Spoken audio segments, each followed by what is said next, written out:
what's up, everybody? It's your local hero back again here with my guests and our guest at the time and my co-host. Tell them what it is.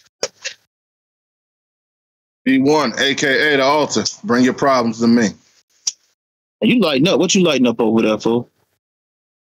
I'm lighting up the Alec Bradley blind face. Okay. It one I happened to see. I figured, what the hell? Why not, right? I went right past that today. Damn. Yeah, I mean, you know, hold on. You don't talk yet. Don't talk yet. We ain't introduce you.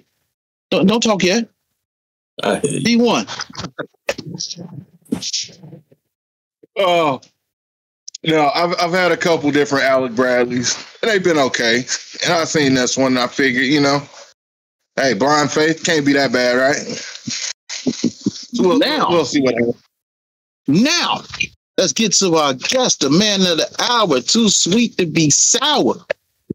We talking about the man who shoots pictures and people.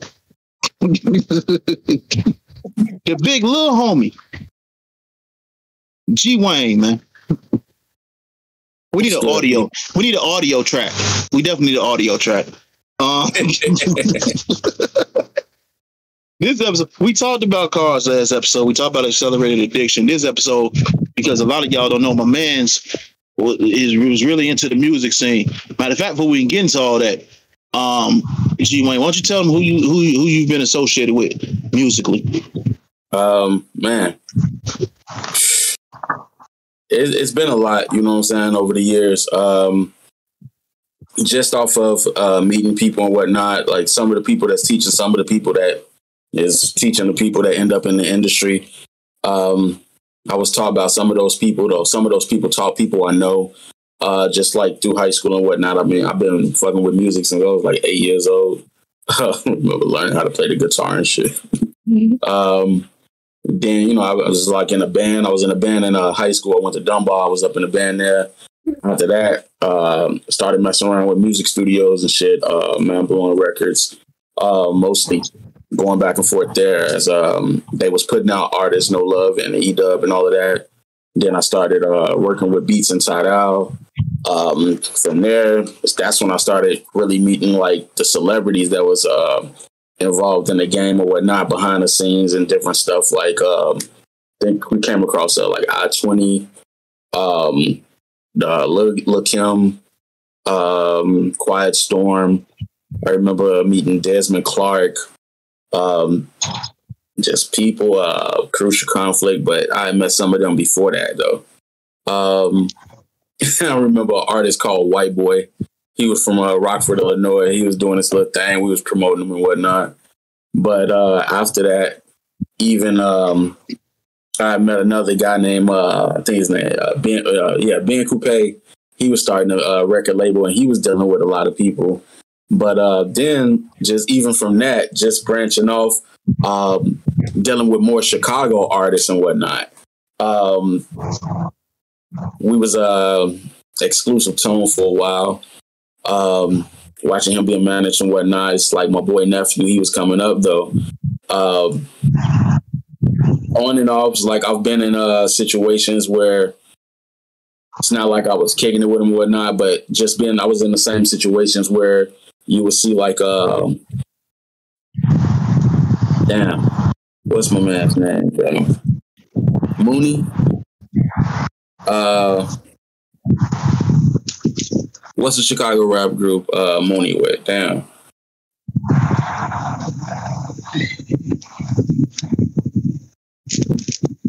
I can't even think of the name right now. Thinking about that. Yo, go hard. I can't even go hard.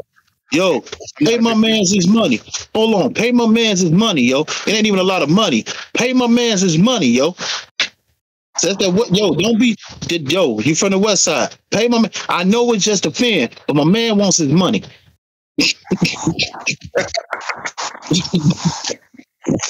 Hey, it's gonna cost that just to get in. You got the money. Pay my man's a fan. Pay my man his fan, but yeah, let's get into it. We talk about cigars, man. It's cigars. and the hip hop generation, it now goes hand in hand, man. When you look at some of the biggest artists, like you got Hove smoking, you got Nas smoking, man. You got Meek Mills, Rick Ross, all these dudes lighting up cigars, man. And that's where we come from. We from the hip hop generation that smokes cigars. You know what I'm saying? But we just trying to get our flavor out there, man. That's basically what this is. It's the hip hop generation. But when it's a cigar culture, man, we just trying to, you know what I'm saying? Put our,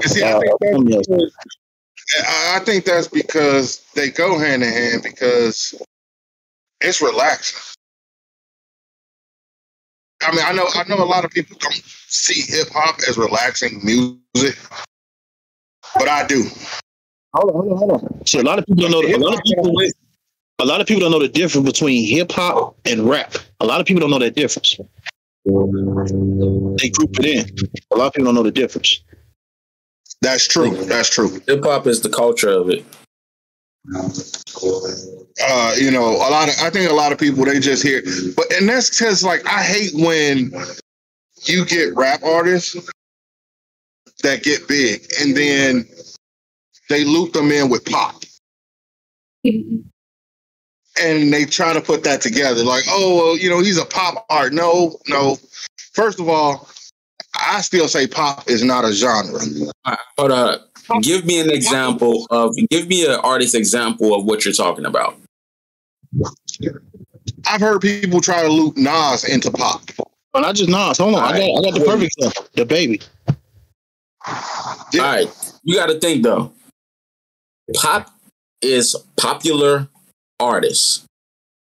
Popular artists. I know when we think of pop, we think of corny music, but pop is popular artists. So it wouldn't be a stretch. Huh? Which is why I say pop isn't even really a genre. No, not actuality. It's more of a designation. Yeah. Because you're saying that this artist is popular. Their music is popular. And that's what it is. I can understand from that perspective, when they put people like the Eminems and the Kendricks and like the people that's up there, that's in the public's eye the most, that's selling the most, or the people that's the common person knows exactly who they are. Technically, they are pop artists at that point. You know what I'm saying? Right. Just saying, like, when they try to do it as a genre. Now, if you're just making it a designation, you're saying, yes, this person is pop because they're popular. Hey, I'm right there with you. I completely technically agree. That's what it's supposed to be for. But when you turn it into a genre in itself, no, they're not pop. They're not part of a pop genre. They're rap. No, they're hip hop. They're hip hop. You know, it's like, no, that's not what it is. Because like you said, when I hear pop, I think more of like emo music. I'm thinking of, you know, like these boy bands, these girl bands. That's what I think of when I hear pop. You know, not That's pop. Because for a long time, hip hop was never that popular. For a long time, it wasn't in the public's eye as a whole at that extent. So hip hop as a whole was more or less underground for a long time. You know, most people didn't want to hear it. They didn't want their kids to listen to it, this, that, and the other. And then once it hit mainstream, which was mostly in the early 2000s, you could say the NWA did it. You know what I'm saying? But in the early 2000s, more and more was hitting like worldwide mainstream, where like 50 Cent, I think he said he do concerts in every country because every single one of them they might not speak English, but they know the words to his rhymes. You know what I'm saying? He one of the only artists, as far as I know, that done something in like every country. Did a tour. I mean, Lupe did a lot of shit in other countries too, but when it comes to hip hop, right? You gotta think, hip hop is the biggest export in America. Hip hop sells more than GM. It sells clothes. It sells a lifestyle, entire lifestyle. So, which is gonna bring me to this question that I tend to ask people: G, if you could have a cigar with any hip hop artist, who would it be, living or dead?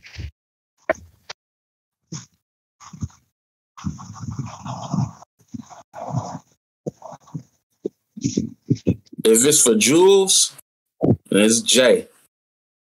If it's just to kick it, probably somebody like Method Man. I'm smoking mine with Suge Knight. Suge, look, and people laugh at, but Suge is a very underrated. You gotta look what Suge did. He is what he is. He's very underrated. He took a company that had no money and turned it into $100 million a year company. Ran by, and he put, you had Bloods on security, Crip rappers. Everybody was getting money. Right? I mean, that's back in the time where I think they were actually still beefing pretty hard. So, you know, that wasn't something you would have expected. Well, controversy sells. So it does. And like if you look, everybody who fuck with Suge, whether they liked him or not, they ain't gonna say Suge jerked them. They gonna say, man, yeah, Suge got me out of some situations. Yeah, Suge made sure I was straight. Suge put me up in hotels. My first guy, I didn't even have a deal yet. Suge, it ain't like the bad boy thing with Diddy, which is jerking you. You wasn't getting shit. Motherfuckers like, yo, Suge really helped motherfuckers. And he never get credit for that. Well, but you know what? That's because of the way things are reported. You know, people only want to see the bad shit. They're not going to talk about. And I mean, that's just like with us, with everyday life. People only see the bad things you do. They never see the good that you do. Because, like you said, controversy sells. So if they talking about you, you know what I'm saying, feeding 1 million homeless people, well, that ain't getting them no sales. But now if they talking about you shooting 50 people, oh, that shit going through the roof. Because everybody wants to see the bad things so that they can feel better about the shit that they do. That's how conscious rap get lost in this day. You know, with all of the gunplay talk, conscious rap kind of get lost a little bit. And I mean, I do feel like we're getting back to hip hop again. I do feel like it's kind of curving back up. But man, them years with the SoundCloud rappers and whatever they call, you know, mumble rap, whatever. The people that didn't have a love for the culture, but was just trying to jump in and get a quick meal, or you know, whatever the case may be. I look at that like, if you like me, I stopped. They really almost fucked up hip hop, like for real. People all the time. I stopped listening to rap. And the reason I stopped listening to rap, like I don't listen to the new shit, a lot of the new shit. And the reason that is because I grew up in a time when I remember when rappers were actually talking about real shit. They were talking about shit that we were going through in our hoods. Real shit. They were trying to bring light to what was actually happening. Nowadays, all everybody talking about is, oh, I got $1 million. I got this car. I fucked this bitch. I don't care who you slept with. I don't care. I got $1 million. You gonna give me half of that? What the fuck I care you got $1 million for? Or are you gonna show me? Are you gonna tell me how you got that $1 million? You gonna help me get to that point? If not, then it's just bragging on a record. Right. You know what I'm saying? So that'd be like me going to work, you know what I'm saying, telling everybody like, oh yeah, I make this much an hour. Yeah, I did this. Yeah, I'm doing this. Oh, I can go buy this because, hey, I got that money. They just gonna look at me like, so? It ain't putting no money in my pocket. It's not helping me. It's not helping me to advance. It's a double-sided coin. What they're doing is putting a target on your back. But my man Tyrese said, our pocket's empty. We hungry, cuz. They see you in the hood. You already know what it is. I forgot that rapper. But that motherfucker done been robbed 3 or 4 times. Like, yo, stop flexing. That's the other thing. Like, and I think sometimes a lot of them is they fall into that stigmatism. They feel like, oh, well, you know, I'm this big rapper, so I got to act this way. Not be you. Be who you are. You know what I'm saying? So, like, if you not one of my biggest pet peeves with rappers is if you're not from the streets, bro, don't act like you from the streets. If you ain't been through this shit, if you ain't did that shit, don't say it. If you grew up in the somebody try to test your ass, then you fucked. Like, cause what you gonna fuck around and do is you gonna say the wrong thing and you gonna run up on the right person. And then they gonna have to see what's to you. And when you're not ready for that, that becomes a problem. And then that's when you get motherfuckers that's scared. That's my next question. Y'all see what happened with the baby recently, man? Mm-hmm. So the baby supposedly stole on one of his artists. And the artist stole back. So you look at the video, he staggered the baby. And my thing is with the baby, when you look at his history and everything he doing and he wilding out, this is what happens when you got young motherfuckers with no OGs. You need an OG to tell him, yo, sit your ass, you a millionaire, dude. All you doing is fucking up the money. Sit down and shut the fuck up. Because that's how Pac got killed. Being on bullshit. Rest in peace, Pac. Rest in peace, Von. That's how Von got killed. These motherfuckers are getting, they're picking you off when you try to run up and do dumb shit. You gonna fuck around and like when he ran up in that bowling alley on Homeboy. You don't know if he had the banger on him. You don't know if he had homies with him. You don't know none of that. You run in the shit naked. Because you gonna run up on, like G said, you gonna run up on the right one and that motherfucker gonna air your ass out like dirty socks. And I mean, and that goes back to the whole thing where they feel like they got, because they make all this money and you know what I'm saying, they a specific type of rapper, they gotta be tough. Bro, you worth $1 million. That's what your security for. Let them do their job. I don't care what you say. Now, don't get me wrong. I might seem calm right now, but if it come down to it, hey, I'm with that shit. We can do what you want to do. I'm not running from you. But if I'm worth $1 million, do you really think I'm finna be out here in these streets fighting? Fuck that. I got security. That's what I pay them for. Let them do their job. Because I'm not finna sit out here. First of all, I'm not finna sit out here and tongue wrestle with you all day. We not finna talk. You gonna throw them hands or you not? It's one of the two. That's just the way I was raised. We ain't got time for all that talking shit. And I mean, you know, like I said, I'm not finna be out here in the streets fighting with you. For what? Like you said, I'm fucking up my money. Because now that's making me look bad. Now guess what? Bigger businesses, bigger corporations, record labels, they don't want to fuck with me because I'm bad for business. So if I'm bad for their business, I'm bad for my own business because now I can't make money. And there is no one in this world that I will ever allow to stop me from making money. I can't do it. So, I mean, like, you can be mad as hell if all you want. You can say what you want on all these social media platforms. Talk. I don't give a fuck. Talking ain't shit. Now, if you think that you bad enough to run up on me, you gonna catch these hands. But that's gonna be a last resort. That's just if I ain't got no choice at all. Hey, if I can walk away from it, hey, I'll walk away from it. You can call me a bitch, pussy, whatever you want. I don't care. Because guess what? I'm gonna be a bitch or a pussy in my house, surrounded by my money. I'm comfortable. So you can keep hating from the streets. I'm good with that. I'm not tripping. Hey, what you think? They feel like they got to prove something. I ain't got to prove shit to nobody. Not a damn thing. The ones who need to know, they already know. See what you think about the situation. I mean, you said he slapped somebody? He stole on my man, and my man stole his ass back. Staggered his ass. Part of the game. My thing is, if he just being who he is, then so be it. I mean, some people is just like that. It ain't no, you know what I'm saying, no money that make them like that, and this, that, and the others are just like that. So, looking at his history, he's just like that. So, I'm not surprised or anything like that. Apparently his man's just like that too. There you go. I got another question for you. Let's talk about when stunting go bad.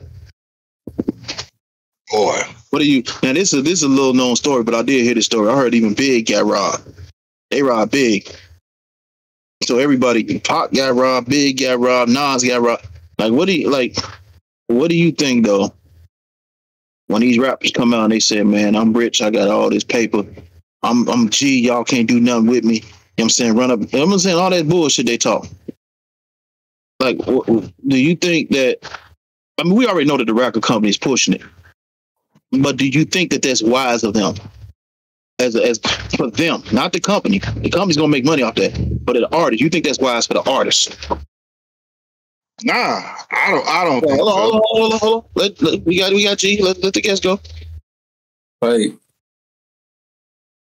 depends on the situation. It could be wise if you know that you're keeping yourself away from situations that are compromising being wise.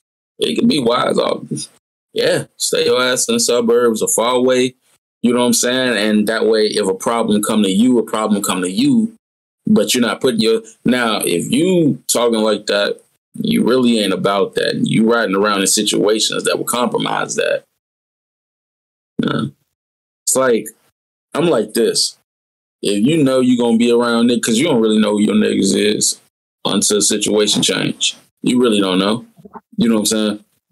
So if you fucking around with motherfuckers that you know is like that, and as a whole, y'all fuck around with niggas that get down like that, well, then you really need to know who your inner circle is, because as soon as you start putting yourself in those situations with those dudes, you just put yourself in a situation with them other dudes too, because you fuck with all of them.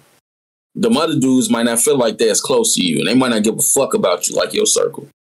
And that's why it's not wise. When you know you still fuck around in them situations like that, nah. Because you opened up the door. You opened up that door.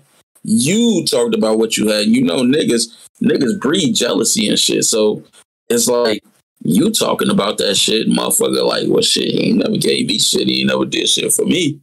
So, yeah. See, I think it's not wise because, hey, I say it all the time. I tell people all the time, what's understood don't need to be explained. I ain't got to tell you what I got. Real G's moving in silence. You don't need to know what I got. You don't need to know what I'm holding. You don't need to know what I make. It's none of your business. And that's one of the other problems. People are so, all of this stuff has become a status. So by telling people what you got, that for some reason people just think that equates to status. Oh, if I tell you I got $1 million chain around my neck, oh, that's gonna make me more popular. People gonna like me more. No, not at all. What that's gonna do is make them scheme on you more. Cause now they gonna try to figure out, oh damn, he got $1 million around his neck. Yo, how can I get that? And they not trying to, you know what I'm saying, like actually work to get it. They just trying to figure out how they gonna take it from you. You say you got $1 million chain and they rob you, and that chain ain't $1 million, you probably gonna get shot. I mean, me personally, bro, if I'm rocking $1 million chain around my neck, you're not finna rob me, first of all. Because, I mean, hell, if you do try to take it, hey, you gonna have to kill me. That's just me, though. I mean, I'm not a bad motherfucker. Hey, can I get my ass whooped? Yeah, I probably could. I welcome any triers. But at the same time, I'm not going to put myself in a situation where I even got to try to find out. Like I said, you don't need to know what I got. You don't need to know what I make. You don't need to know how I move. The ones who need to know, they know. So, I mean, that goes right back to what's understood doesn't need to be explained. It goes back to the Styles P line that I heard. If a dude steal my chain, I feel his pain, but I'm going to peel the whole block till they tell me his name. You know what I'm saying? I'm not finna, if you going to rob me for it, you go ahead and take it. I'm not, if I ain't got nothing on me, you called me lacking, take it. I'm not finna die over it. However, I'll be right back. Please, I will be right back. You got some people that's like that. You know, they about that life. But that's where the problem comes in. You got some of these artists, they not really about that. They talk about it, but they not really ready for that life. You know what I'm saying? Like you hear about motherfuckers running up on some of these, you know what I'm saying, artists taking a shit. Like, bro, how is that happening? Like, you supposed to be so G, you gangster. This your block, this your hood. You know what I'm saying? You run this. But yet you can't even go home? Nah, that don't sound gangster to me at all. Yes, I do. I don't stay. Have hands and I get up out here because little motherfuckers are jealous. But this brings me to my next question. And this is a good one. Top 5 artists. Dead or alive. Let's go. Who want to go first? Well, for me, that's not a simple question because we talking about rappers around us. You know what I'm saying? Let's do top 5. Let's say top 5 rappers.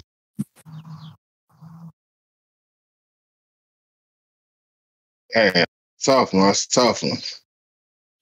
One I'm gonna say that most people probably wouldn't. I'm gonna say LL. I think a lot of people nowadays forget that motherfucker is a rapper. LL Cool J is hard. Like, but I mean, like, just with like some of the music that he makes now, I think people forget that is what he does. Like, yeah, you know, he makes songs for the ladies. Hey, I'm not even gonna knock him. He adapted. He doing what's making money for him. But you got to remember that this is what he started with. Like, you know what I'm saying? He didn't always make what he makes right now. He may have, you know what I'm saying, got calmer in age. But when that motherfucker first came out, no. Like, even when he came back with that cannabis diss, I'm like, bro, what the fuck?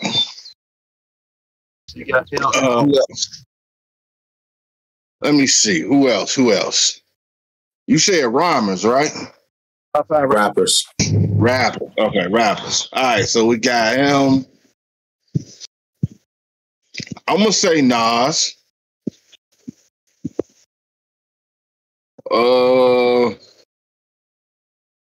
Pop.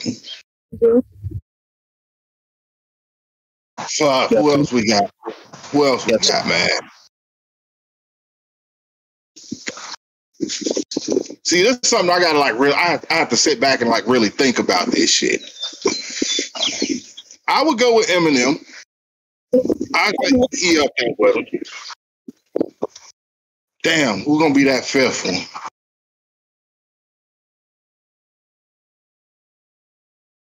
I'm gonna say Kool Moe Dee. I used to go downtown on 79th Street. West. See, where you old in the motherfucker? Hey. Yeah, I am old. I'm 40. Fuck that. Yeah, yep. But I mean, you know, these are people that I listened to growing up. So I mean, it was a lot of motherfuckers out there. But like I said, when I was growing up, though, rap was different. People were actually talking about shit. You know what I'm saying? It was about real struggles. Shit that people, when they were rapping, they were basically telling their story through song. You know, shit that they had actually went through. Stuff they've actually seen and been around. Nowadays, I feel like a lot of these motherfuckers, it's just stupid. G over there looking stumped. Boy, G still thinking. Yeah. G got all sorts of names running through his head. Nah, that's the problem. It ain't enough names running through my head. Like, I mean, I got Pac, Jay. I got Eminem up until Recovery. Because after Recovery, to me, Eminem was a rhymer, not necessarily a rapper. He was more of a rhymer. He had put himself in a position where he was really just putting words together at that point and seeing how much he can do, like how crazy he can get. Like, but then see, the person I listen to like that would be Pusha T. You know what I'm saying? Because I'm going off of people that catch me like that. Like Nas not in my top 5 because he didn't catch me like that. Like the way I look at Nas is pretty much the opposite of how everybody else look at Nas. What did Nas say? These last three has been stupid. Yeah. Yeah. And for me, these are his better albums. These are his better albums. But like at the end of the day, I don't know. Nas don't really do it for me. I don't know if Belly got anything to do with it or not. Honestly, I just don't know. But yeah, I don't know. As far as a fourth and a fifth go, man. Also, I have to say I might have to throw us name in there too. I might have to move somebody around because I kind of fuck with Styles too. See, I fucked with Styles like that hard. Just like I fucked with Kanye like that hard. I probably could put Kanye right there. I don't know. It's about to. Yeah. Or another motherfucker people don't really talk about. Sheek Louch. I'm gonna flip the game. Yeah, Sheek Louch though. I'm gonna flip the game though. I'm gonna go Corrupt, man. I think Corrupt is one of the most underrated motherfuckers of all time. When it comes to rapping, lyricism, like he's just so fucking underrated. Because that motherfucking the album he dropped, the double album he dropped with Ange, what was it? It was a West Coast and East Coast. What was it though? Corruption. That Corruption was dope. Yeah, I never really listened to much of Corruption. That Corruption was dope. But Styles is definitely a mention. What about the top rhymers of all time? Top rhymers? I would have to go Lupe. Corrupt still in it. Styles piece. Shit. I got two more. Shit. Eminem. And my fifth one would be fuck. My fifth one would be Rakim. Because Rakim started in modern rap shit. And he don't get enough credit for that. But before Rakim, we were still going bomb diggy, bomb dee bang, bang. We were still doing all that boom bap shit. See, for me, I'd have to say. Oh, hold on. It's a tie between Rakim and Big Daddy Kane. Because Big Daddy Kane worked. I was gonna say Big Daddy Kane would be one. For me, Method Man. If we talking about Meth, who else we got? Eminem. And I'm kind of on the fence with KRS-One.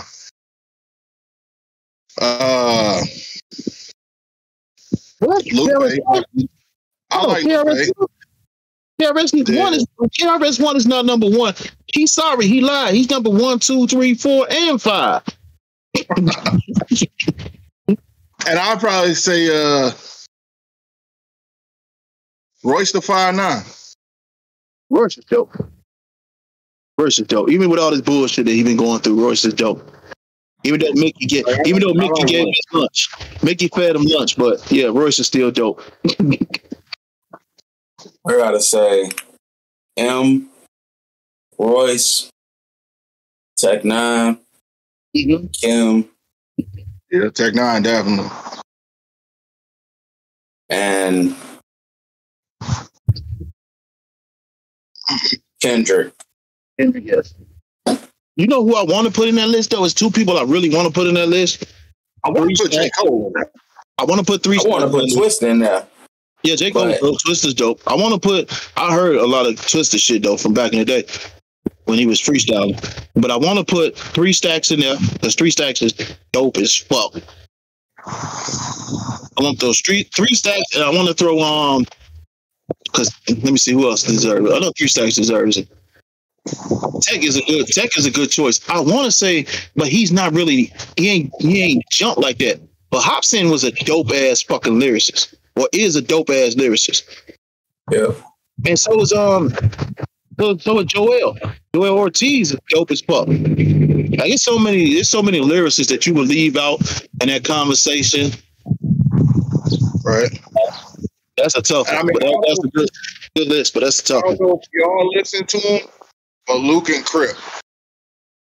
I ain't even heard of them. And some dudes out of Chicago. Common got some lyrics for their ass too, though. And I got one for you, very underrated, and you know who this is, Sci-Hi. Sci-Hi the Prince. Very underrated. Like if you really listen to if you listen to hip hop like that, you know who Sci-Hi is. If you just listen to this commercial shit, you might not. But Sci-Hi, that No Dope on Sunday, I could play that front to back.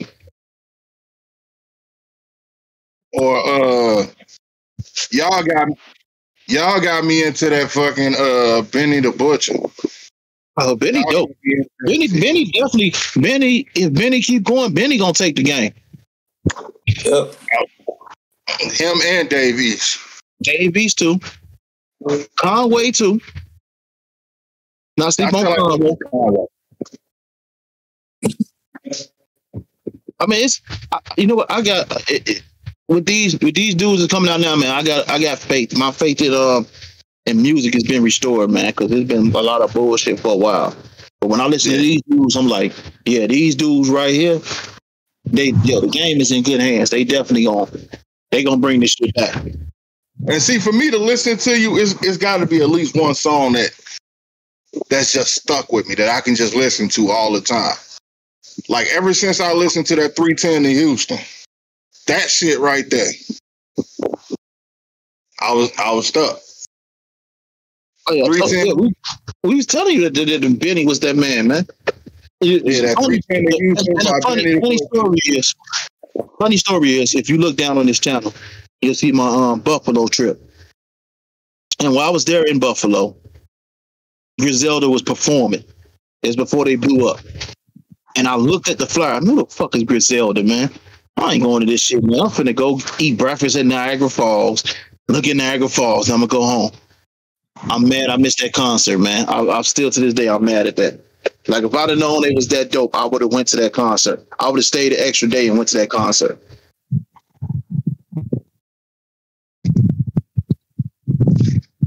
Yeah, that's how I do sometimes.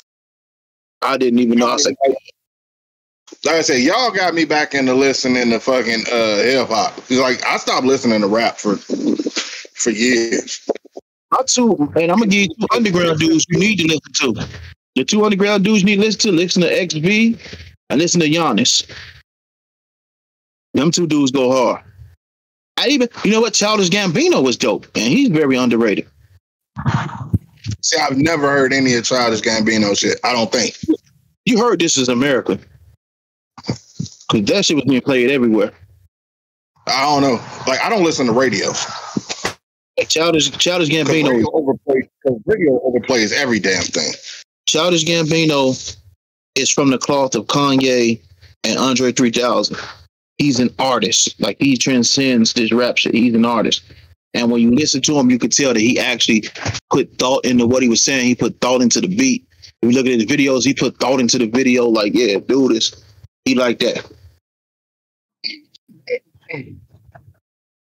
Like, I was actually just watching a YouTube video. I can't remember who video it was.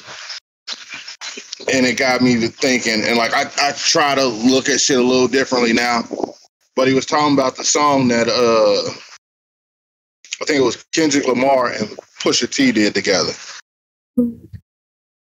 And if he was talking about Kendrick's verse and how he put everything together. And it was something with numbers. And because, he was talking about how like the last line, he was talking about how every verse in that song was a brick, which is 36. And when he broke it down, I was looking at it and I was like, I heard the song before, but never really paid attention to it. And he wasn't lying. Every song was every verse, because there was only 2 verses. It was split evenly in half between both of them. And each one of them had 36 bars. And it was like just the whole way he put it together. I was like, that shit actually made sense. Like, and that was crazy. I'm like, that shit would have took a lot of fucking thought and a lot of effort to actually put that together the way that they did it. I never would. I mean, like, had it not been for that video, I probably never would have even picked up on that. One really, really good question when it comes to this shit. What is the first song you remember hearing where you like, man, I fuck with hip hop, I fuck with rap, this is this, I gotta listen to this shit. The first song that you can remember hearing. For me, I'm too old. Because I would probably have to say, for me, it was actually like Rapper's Delight. Seriously. That was my shit. What about you, even though it's a really old song. Like, don't get me wrong. I've been listening to hip hop for a long time. But like, I think the first time I was pulled into it to an extent where it was like, there's no turning back. Let me see. I know I used to listen to, no, that was later, South Central Cartel. It was actually Born and Raised in Compton. DJ Quick. I think that's what really, like in '88 when he dropped that I think that's what really did it for me. Because like I was listening to rap, like I was a fan of Run DMC, you know, LL Cool J and Rakim, fucking Kumo D. But like when I heard Born and Raised in Compton, I guess that was a little more to my ear. It was different. Something I didn't expect. Sweet Black Pussy was the last thing I ever expected to hear on somebody's album. Yeah. You know what? I listen to NWA and I fuck with NWA and I appreciate it more now, but I'm going to say, I'm going to go DJ Quick, but I'm going to go 2 DJ Quick songs. I'm going to go Pitching on the Party and Dollars and Cents. But when I heard that Dollars and Cents, I was like, did he? Oh, shit. He left out the G because the G ain't it. Oh, my. And what was that? That was his 3rd album, right? 2nd album? Hold on, Way Too Funky. Yeah, it was 1 or 2. 3rd album. 3rd, okay. And when he did that Pitching on the Party, yo, because at that time, you know what I'm saying? I was sneaking in the house parties at that time. When he pitching on the party, let's pitching on the party for sure. And everything. Was that the album with Born and Raised in Compton? I mean, with fuck is that song? Just Like Compton on it. That party is while he's saying this shit, right? I'm in these house parties, and everything he's saying is fucking happening. You better drink that. Even say you better drink that E&J and that Paul and the rest of that wine up. That's exactly what they doing. They drinking all the good shit. Somebody always in the party tripping. Somebody keep fucking hitting the motherfucking speakers. Like when he was saying that shit, I said, yeah, I'm with this shit. I ain't gonna lie though. Me Against the World was dope too. That left an impression. But them 2 Quick songs, man, it hit me and I was like, I could relate to this. I think after that, the next album that grabbed me and never let me go, it was actually Tupacalypse. Like specifically Soldier Story. I like Tupacalypse. Me Against the World was the one that grabbed me for Pac. But I like Tupacalypse, but that Me Against the World? Me Against the World made me look at Pac totally different. That was like, whoa. It's just me against the world, baby. I was like, it is me against, fuck these people. For real. I got that. If I die tonight, it's me against the world. Man. See, another one for me was that Smile For Me. By Scarface. Scarface and Pac. Yeah. I just watched the interview with Scarface talking about that. Him and Pac had some type of disagreement, I believe, or something about that. But that's why I ended up not even getting released until after he passed and shit. But that was supposed to have been got released. I think it's the Ghetto Boy is definitely underrated though. That mind playing tricks on me. That was our Halloween theme right there. Like that did something for me too. Like I went through a Bushwick phase, ever so clear. Like I went through a Bushwick phase, hardcore. Hold on. Let me ask you this question: did you go through the Bushwick phase because y'all the same height, or? He said, I related to him. I felt his pain. For real. Nigga, Ever So Clear was just so dope to me, seeing this shit from his perspective and shit. You know what I'm saying? How he got shot in his eye by his fucking girlfriend. Like, that shit was crazy. And then he used to always, he always had a song called Child's Play, Chuck Wick. You know what I'm saying? So, yeah, it was always kind of like super dope with him. You know what I'm saying? I don't understand. You talking like hip hop, as you can see by my hair. I'm a fan of Old Dirty Bastard. What I really liked about Old Dirty Bastard, not just the rhymes, but the fact that he's like the prelude to all these, like these fucking Young Thug and all these motherfuckers, because he used his voice as an instrument. But the only difference between him and them motherfuckers is he actually made good music. My opinion. I ain't saying Young Thug got a couple good songs, but in my opinion, like and he lived that shit. This motherfucker is on, what was he on, the MTV? When he pulled up with a limo to cash his motherfucking government assistant check? Yeah. I was like, yo, this motherfucker broke out of jail to appear at a concert. I was like, yo, I like this motherfucker right here. To me, that's the way. To me, that's the way you should live your life. Like, not as, I'm saying, like, free. You should be free. You should be who you are. You know what I'm saying? You should do what you feel you want to do. You know what I'm saying? That's right. That's how you should live your life. Like, to me, that's what Old Dirty Bastard was. He was free. He wasn't held down by constraints. He did his thing. You know what I'm saying? That's how I look at it. That's why. See, I feel like his music. I feel like he made his music for him. Not like, hey, he wanted people to like the music, but he made the music that he liked. He made what he wanted to hear. Which brings me to the line. What M said? Everybody else liking it was just kind of a What M say? I make music for me. Fuck what you like. And I'm saying, everybody liking his music was just a byproduct of him doing what felt good to him. And when you look at artists, like that, that's what separates the old school artists from these artists, because they make these old school artists made music that they wanted to hear, that they liked, and it just translated to some shit that we would like. I don't think Eminem. I think Eminem loved, like Eminem, and it's certain rappers like that. Eminem, Tupac, Old Dirty Bastard. I think they made that music because they love music, and it's the shit that they wanted to hear. Now, if you liked it, that was a plus. But if these motherfuckers sold no records, they'll still be making music. Mm-hmm. Like that, and I see, that's the difference. You tell when a motherfucker love what they want, what they doing. And that's what makes the music better. And that's with any profession. If you do it because you love to do it, that's going to translate into the finished product. And people will like it. Like, so you can't go out here and you can't be in the studio and be like, oh, well, I like that, but will they like it?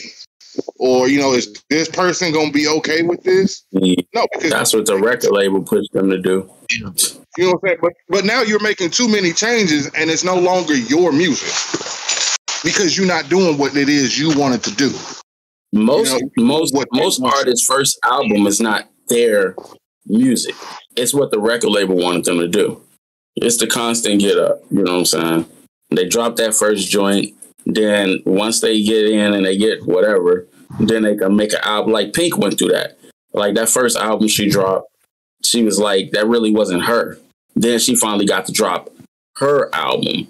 You know what I'm saying? After all of that, after the sales was good and this, that, and the other, then they let her drop her album. Like Eminem go through that with songs. The Slim Shady, Hi, My Name Is. On the second album, it was The Real Slim Shady. On the third album, it was Ass Like That. Like he has to do one of those songs almost on every album. And then once you got to when he was disappeared for 5 years and came back with Relapse, he got one on there, but it's more of his flavor than anything. Like the other ones, it was his interpretation as well, but it was more of his flavor. And then you notice he don't have those songs anymore. You know what I'm saying? Because he don't have to fulfill that for them anymore. That's what I like about them down south dudes, man. You sell 20, 30,000 records out your trunk at $10 a pop. You walk into the record label, they can't tell you what the fuck to make. See, that's why I actually like I like Russ. Because basically that's what Russ. Yeah. My thing is when and I'm gonna take y'all to make the music he wants to make. I'm gonna take y'all back when I was doing this shit, when I was doing the rap shit. It'd be a shout out to Freezy, one of my producers. We'll be in there. He'd be like, man, what about this? I'm like, nah, man, that sounds like so-and-so. What about this, man? That sounds like so-and-so. Like, I know how my flow sounds. And I'm not going to rap on the beat because it's popping in the club or it's popping. I'm like, no, I know exactly what type of beat I like to listen to. And that's the type of beat I'm going to perform on. Like, I don't give a fuck. Don't give me no bounce track. I'm not from the South. You know what I'm saying?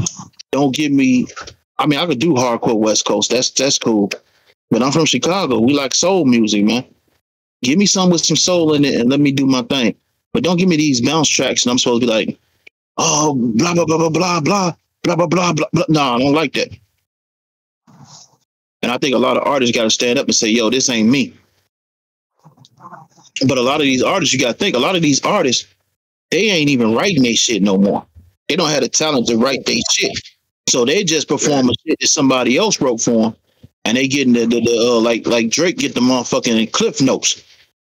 This is how you supposed to say. This is how you supposed. And then you know that becomes your sound. That's why if you listen to people like Drake, hey, if y'all like him, that's good for y'all. But he hasn't grown. He hasn't developed in anything because it's the same shit. Because he has the writer writing for him, and every time the writer writes, you already know the music label, like, that was a hit. We want something like that. And that's all the writer writes. And if you listen to Drake from and I like the first album. I'm not gonna stunt, I like the first album.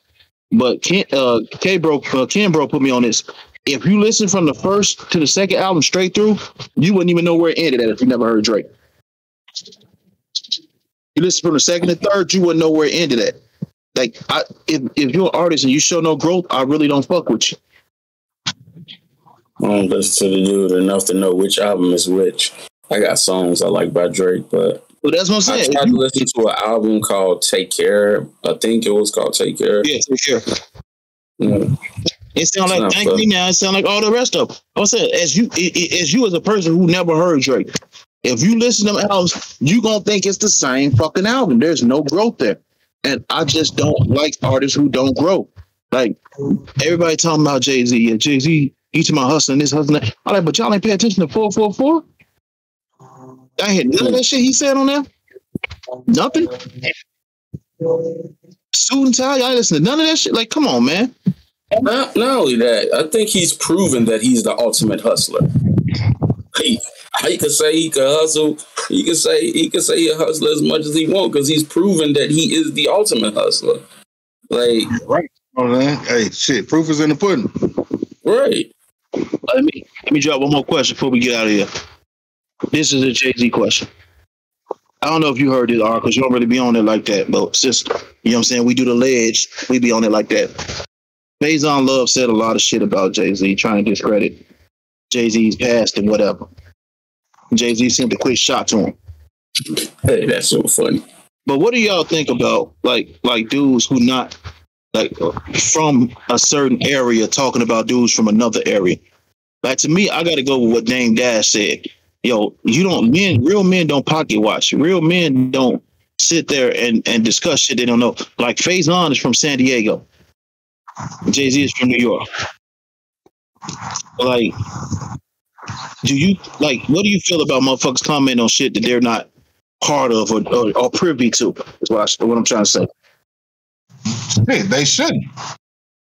As a man, you should keep your fucking mouth shut if you don't know what you're talking about.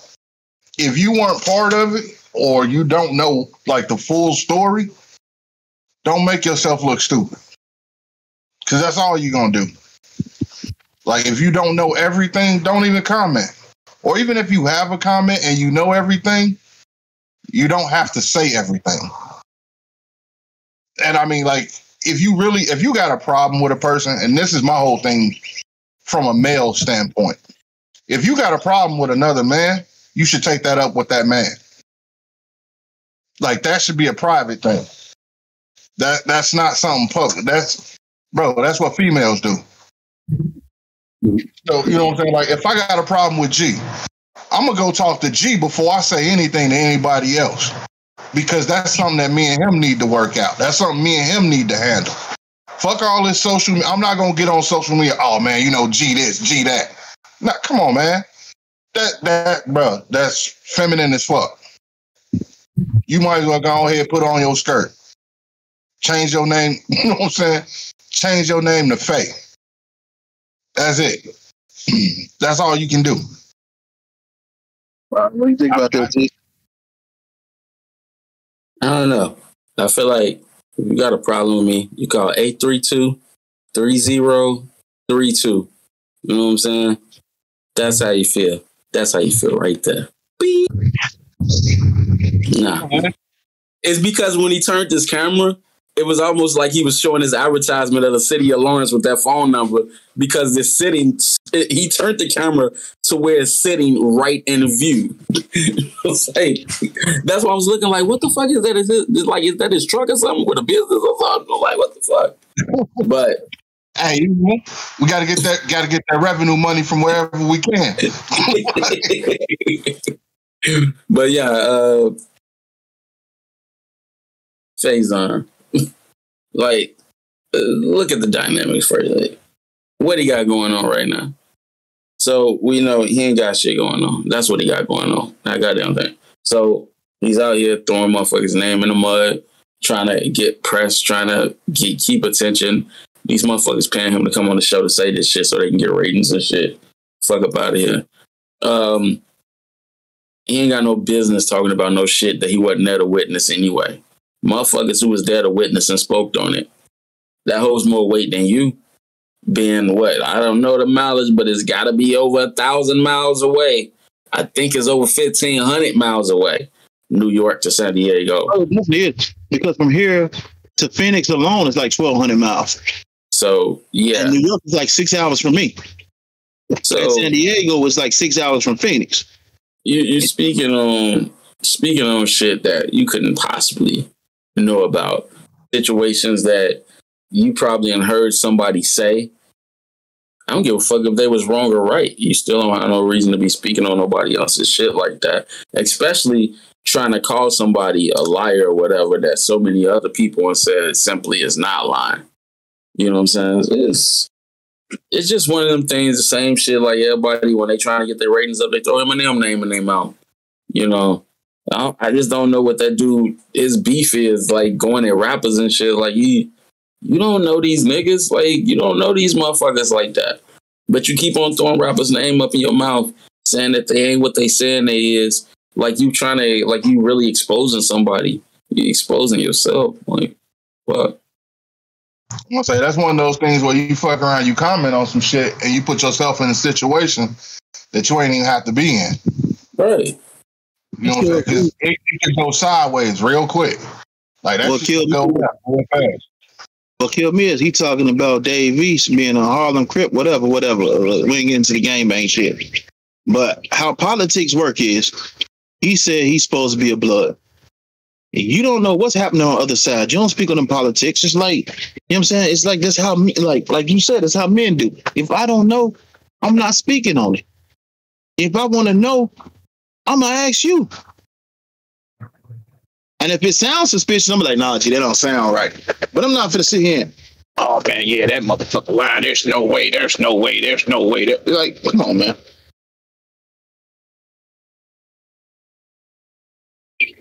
That's how I look. Dude, just a bitch. Hey, but like you said before, these dudes nowadays, they move different.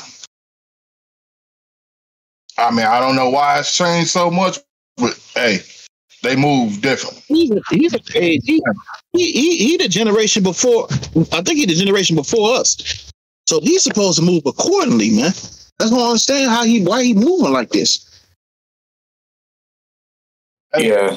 Like G said, he's trying to stay relevant, but it ain't working. Like, he one of them people, man. It's just we run across of him more and more in this day and age, and he just one of them people. Those people that they just like when they start talking about people that do anything for the bag and all of that type of shit. He falls in that category. You know, that's all. Yeah. Like some people will say they ain't mad at him. You know, this, that, and the other. I ain't mad at him. I just think he a bitch. Like, you know what I'm saying? It is what it is. Because it'll be different if what he was saying held any type of weight. And it would like let's just say right now, right? Let's just say you expose Jay-Z for being a lifetime fraud. What fucking difference is it going to make at this point? What? The man is a billionaire. You don't see him. You can't call him. What difference does it make? He's already done. Especially if you ain't in that circle. Like, if somebody like Dame or Beans or Big, somebody like that has a beef with him, that's understandable. They ran in his circle. But you was never associated with this man. So what is your beef with this? You just chasing clout. It's only that clout chasing. We want to understand that clout chasing only lasts for so long. Wait. You just said a mouthful. You might have just said something. See, what if that's just it? What if it's something that we don't know about that happened between him and Jay or him and Dame that got him talking? Like, what? It could be some shit that didn't happen. You know, it could be something. I think he ever ran in a circus though. Nah. Right. Like, we not fucking with them. Nah. Yeah, I don't think he ever ran in a circle where it's like, okay, yo, hey, Dame, yo, Dame, no. Like, hold, be like, yeah, me and Ye gonna be there. Me, Ye, and the Haven gonna be there. And Dame like, all right, man, me, Cam, them gonna be there. And Big's like, okay, me and Maul, them gonna be there. And we gonna bring Faison. Faison who? Nah, I mean on a business end or some shit. Business like, end of what? If it was a business end, the only thing I think comedians have been on rapper CDs and shit. No, this is what I'm saying. If it was a business one of those comedians that was trying to get on somebody's CD and that ain't work out in his favor. If it's a business end, it'll be between him and Dame. Because Dame did all that movie shit and all that other shit. Yeah. But who says he knows that? All he know is, and I'm not saying this is what happened. I'm just saying all he know is he was trying to get some shit and it didn't happen. And the connection he could have been trying to make was with Jay. And maybe that shit didn't happen or didn't go down the way he wanted it to. Because his hate, it got to come from somewhere. It's got to come from somewhere. I just think he run around acting like somebody ain't hurt his little feelings or some shit. I think he's trying to chase clout. Like him and Dave East never. No doubt. They don't have any connection, man. I think he's just trying to chase clout, and he's trying to be relevant again, like B1 said, and it's just not working because you don't made yourself with all this bullshit you don't did. You don't made yourself an enemy to the industry. The motherfucker that put you on Cube don't even want to fuck with you no more. Because that bullshit you talking about. So now you don't put nobody fucking with him already. Nobody fuck with this dude. The last time you seen him in something. He's nobody. Exactly. Because he don't burned all them bridges. Don't burn the bridge if you can't swim. So like you gotta look at it as, even if he knew something, right? Even if he was in that circle, right? Now you talking. Now you snitching. You know what I'm saying? Motherfuckers can't trust you now. And that goes back to, once again, that's a feminine behavior. Because I mean, if we all kicked it, and every time I turned around, some shit that I shared between the three of us was always getting out. First thing I'm gonna think about is, all right, well, who was there when we was talking about this? If it come out, hey, you know what I'm saying, local hero been out here, he been out here talking to everybody about what, you know what I'm saying, what we talk about and what we doing. I do. I can't trust him now. Fuck y'all. I'm the LeBron James snitch. A different type of snitch. I'm gonna move different around him because I can't trust him. So now I'm gonna talk differently around him because it's certain shit I don't want him to know. Exactly. Because it might get out. And that's probably why motherfuckers not fucking with him like that. Because of shit like this. You gonna get mad now, you want to start talking. You can't do that. You can't do that.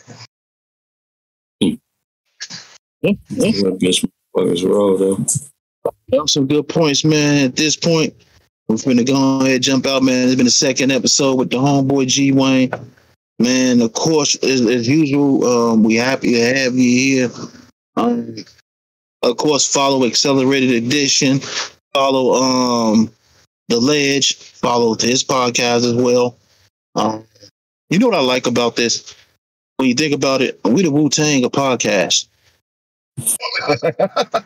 Hey, think about it. You know exactly how many of them it is. Think about it.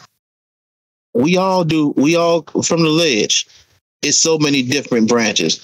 Like Two Country doing his thing, Ken Bro doing his thing, I'm doing my thing. You know what I'm saying? G Waune doing his thing. He's still taking them, you know what I'm saying? Still taking them pictures. You know what I'm saying? When you think we split, man. So then we split and add other motherfuckers onto it. This is the new Wu-Tang right here, y'all. This is the new Wu-Tang. Got a point. That definitely works. That works. Hey, Ken, bro, what you think? See, the engineer ain't even here no more. See, he don't checked out. I think he gone. Dude, don't check out. Kenny. I'm gonna wind up doing something. Kenny. I don't know what mine gonna be. Oh, Kenny. He checked out. But yeah. Like I said, man, it's you know what I'm saying? It's all about growth and maximizing your potential, man. Like if you stick with one thing, you're only gonna make so much money. You're only gonna make so much noise. That's why when you look at rappers getting the other shit. Rappers don't rap forever. They start investing. They start doing movies. They start producing, directing. They get their own record company. They fashion, all this shit. So that's what we do. The other thing with that is you got to know your value. You got to know what you're worth. And my last thing, this is it for me. The most unlikeliest place ever. I worked at Taco Bell. I was a shift manager. Our district manager told me some of the best advice I ever heard in my life. And this came from a Taco Bell district manager. He said, you are worth what you accept. And that was the realest shit I had ever heard anybody tell me. And it was true. Because we were talking about how much people got paid at different jobs. And, like somebody making $10 an hour would be like, oh, well, I'm worth more than $10. No, you're not. Because you accepted $10. So you set your own worth. So if you go out there and you say, hey, y'all could pay me $350,000. That's all you worth is $350,000. You can't be afraid to say no to what sounds like a lot to you for something better. Because if you respect yourself and you know your worth and you set that amount, they ain't got no choice but to respect it. Yeah, you might lose some, but ultimately you'll win. So, you know, you just got to kind of be willing, though, to actually go through that sacrifice. You got to be able to take that hardship for a little bit to get what it is you want. You can't settle. And I think that's a lot of people's problems nowadays. They settle instead of getting what it is they want. You know, those are my words of wisdom for the day. Remember that. You heard that shit here first. We're going to get us out of here, man. Yeah, thank y'all for tuning in, man. Tune in next week. It's going to be another episode. As y'all know, Wu-Tang, bitch. Smoking cigars and crack. Yeah. we out this motherfucker, man. Yeah. Peace.